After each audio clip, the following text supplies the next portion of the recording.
देखिए 10 नंबर प्रश्न पर ध्यान दीजिए। सवाल में कहता है कि निम्नलिखित सूचनाओं से संचालन क्रियाओं से रोकर की गणना कीजिए, मतलब cash flow from operating activities. तो देखिए सवाल में जब आप देखिएगा तो आपको सबसे पहले पिछला साल देखना है, फिर अगला साल देखना है। सवाल में देखिए 2020 का जो अमाउंट है वो सबसे पहले दे दिया है और 2019 का अमाउंट लास्ट में दिया है। तो सवाल बनाते समय आपको ये सबसे पहले कंफ्यूज नहीं होना है।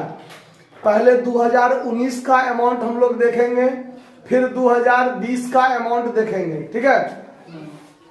तो सबसे पहले ऑपरेटिंग एक्टिविटीज में net profit for the year before tax लिया जाता है। तो सवाल में देखिए आपका लाभ हानि खाता का शेष, देनदार, outstanding rent, goodwill, prepaid insurance और क्रेडिटर, सिर्फ इतना बात दिया हुआ है, इसमें कोई टैक्स संबंधी बात नहीं है। तो नेट प्रॉफिट जो हो जाएगा वर्ष का 2019 में देखिए सबसे पहले 1,20,000 का लाभ था ना, और 2020 में 1,10,000 का लाभ हो गया। तो 10,000 लाभ घट गया ना, तो 10,000 लाभ घट गया तो सबसे पहले आपका हो जाएगा net loss for the year. Net loss for the 10,000 रुपया को हम लोग क्या करेंगे, माइनस में रखेंगे। क्या कर देंगे, माइनस में रखेंगे। उसके बाद देखिए एडजस्टमेंट के लिए जो भी आइटम आपने देखा है गुडविल रिटेन ऑफ संबंधी होता है ना, इसमें एक गुडविल वाला बात है। तो गुडविल देखिए 2019 में 76,000 और 2020 में 80,000। तो ये गुडविल में 4,000 वृद्धि हो गया। गुडविल यदि समाप्त होता तो गुडविल रिटेन ऑफ मानते, ऑपरेटिंग एक्टिविटीज में ऐड करते, लेकिन यहाँ गुडविल क्या हो गया, बढ़ गया। तो परचेज ऑफ गुडविल माना जाएगा, यानी अस्थाई संपत्ति का क्रय माना जाएगा, और ये आइटम आपका ऑपरेटिंग एक्टिविटीज में नहीं जाएगा, ठीक है। इसको छोड़ देंगे, सवाल में ही छोड़ देंगे। उसके बाद चलिए आगे देखते हैं एडजस्टमेंट वाला आइटम, और इसमें कुछ है नहीं।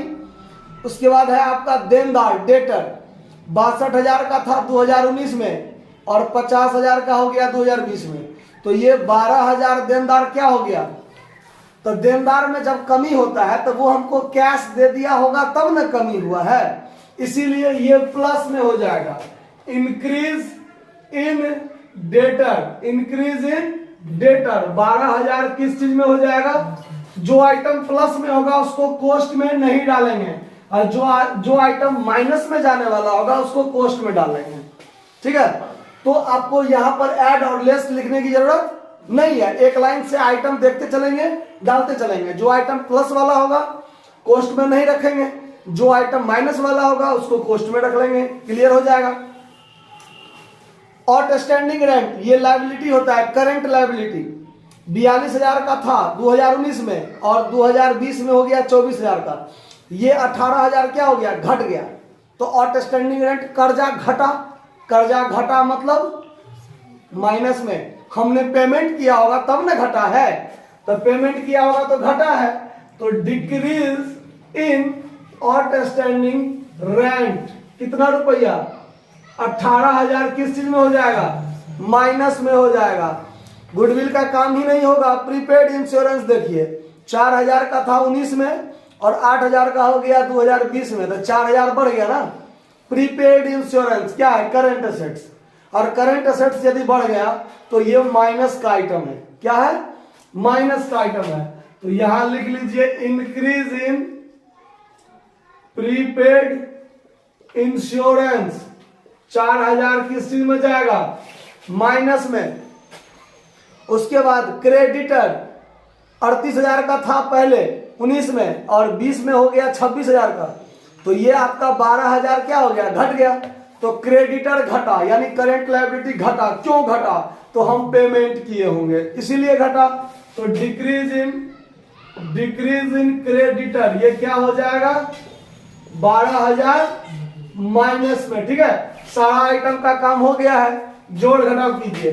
तो देखिए माइनस वाला आइटम है आपका 12, 18, 30, 10, 40, 4, 44, 44,000 है माइनस में, अब 12,000 है किस चीज में, प्लस में, तो माइनस में कितना हो जाएगा 32,000।